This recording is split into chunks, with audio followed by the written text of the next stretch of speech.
Did you ever talk at all to Vince about going to WWE? Yeah, I did. One of the other things right near the end of when we did the one thing when I came back is, which is another thing that very, very few people know, before I get into the thing with WWE is that, and after I mentioned this to people, they kind of go, oh yeah, that might have worked. It was, they had the Team Canada thing going with Lance Storm, and I came up with the idea to bring me in as Lance Storm's older brother. Definitely, and you really do remind me of him. Well, thank you. And Ed Ferrara loved it. Yeah. And Vince Russo loved it at first, and then once again, for some reason, it just fizzled out. They didn't go forward with it. But then we did the Glacier thing, and so that's where that kind of ended up. But yeah, once I finally got was finally done with WCW, I got a call. Well, actually, I did get a call. Once again, I took a proactive approach. Once again, thanking Terry Taylor. I said, what do I need to send them? Because he knew Vince, and he said, well, you can send them a highlight reel. He said, but they see all kinds of highlights. You need to do something different. And he came up with the idea, which was a great idea. He said, why don't you go in the studio and why don't you cut a promo as Coach Buzz Stern introducing Glacier? And I did. That's what I sent him. And Kevin Kelly called me and said, now, who's the guy introducing you? And I said, that's me doing another character. And he's like, really? And I said, yeah. He goes, I thought it might be. I wasn't sure. And then at that point he said, let me get back to you. And we didn't even talk anymore for that. Somehow he found out, him or Vince found out that my dad was a state trooper, had been a state trooper, and my dad had been passed away at that time. But and so they wanted me to do a state trooper character. And and at the time, I thought it would be kind of cool. But then, they didn't have to offer a lot of money because at that point they already bought us out, and they were the only show in town. And I mean, it wasn't bad money, but it wasn't great. And for the first time in my life, as being a wrestler, I was at that point where I was really tired of the business. I was just tired of all the BS. I remember the day I got the final call that we'd been bought out. I remember this huge load was lifted off of me because the whole time I was there, like most guys, I was under, even though I signed a 3-year contract and I signed another 2-year contract, you really want that 90-day clause, so they could let you go at any time they wanted. I mean, we were all basically day to day, no matter what. Right. And I never realized what that pressure was until I was finally done with them. But so I was tired, and I wanted a normal life again. Even though I loved wrestling, I wanted a normal life again. And Dusty was really kind of hitting full stride with Turnbuckle. So I went to him for advice, and I said, "What do you think I should do?" And he basically said, "Look, if you want to go work for Vince, this may be your only opportunity." He said, "But I could really use you here." He said, at that time, my buddy Steve had offered me a position to come back and teach, and Cody was going into his junior year, I think, then, and maybe 10th grade year. I don't even know. But he was just getting there. But anyway, and I weighed everything, and I said, you know what? I think that's what I'm going to do.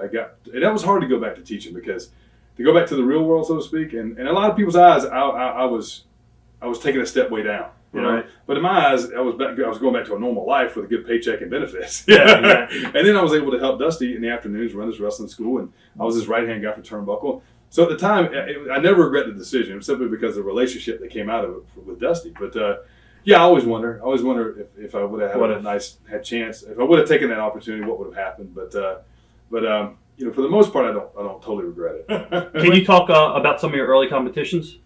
You know what? Yeah, the funny thing was that the style that that I'd studied was a style of kung fu, which differs a lot from karate because it's considered what they call a soft style as opposed to a hard style.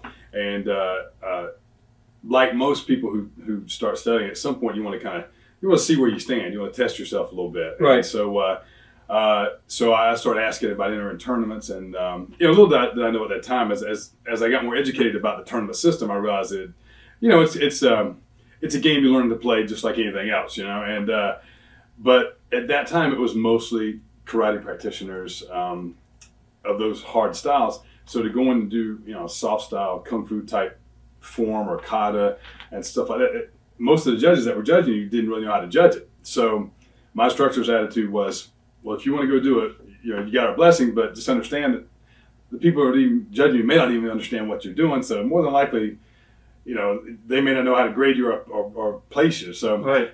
So I kind of had to, learn how to deal with that. But I still, it was a challenge for me, and I got to compete against some guys who I got to know kind of on the circuit and become good friends with. So it was a good experience all the way around, and it did. I mean, once I started doing some of the tournament fighting, which to me is not, it wasn't my deal, because to me it's kind of like and I told Eric this, and I told Ernest this. And of course, they don't like when I say it, but to me, tournament karate was more like kind of like a little bit more of a game of tag, and it was fun, but it's still it didn't test me enough to say, okay, well, can I really take a shot? Right. And that's what I wanted to find out is, can I take a shot and can I give a shot? Because let's face it, I mean, on the street, that's what it comes down to. Yeah. So I had fun with it, but then kind of moved on to do more full contact stuff later. If UFC and MMA were around back then, would you have entered those guys? Ironically, when I was, and I know we'll talk much more about the WCW stuff later, but ironically, Eric really pushed for me to do some of that, the K1 stuff.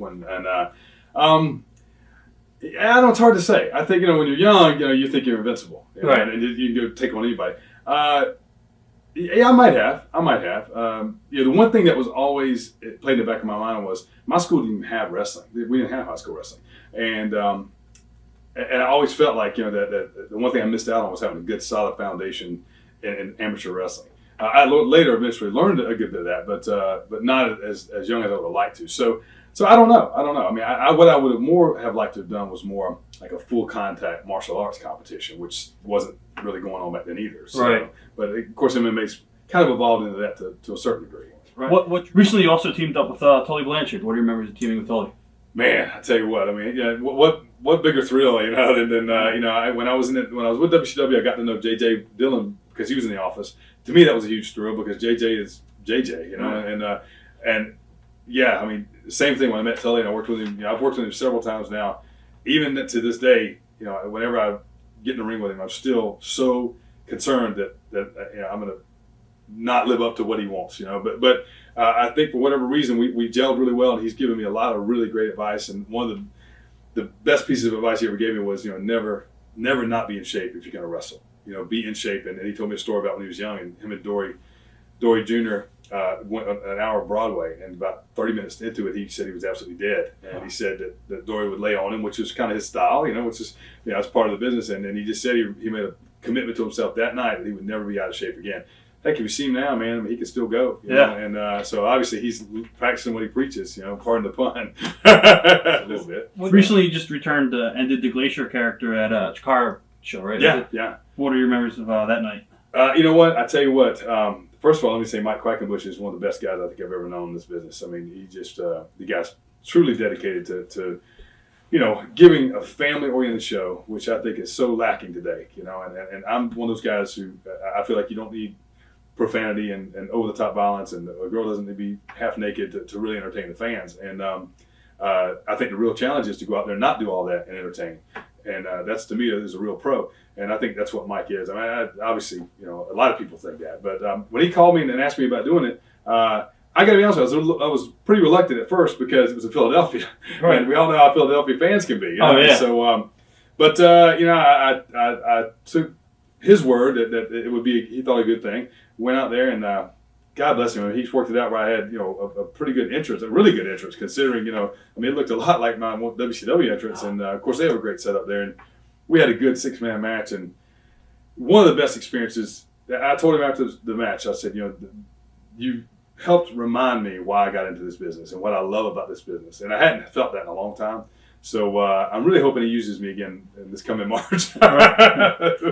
Watch thousands of exclusive shoot interviews right now on TitleMatchNetwork.com.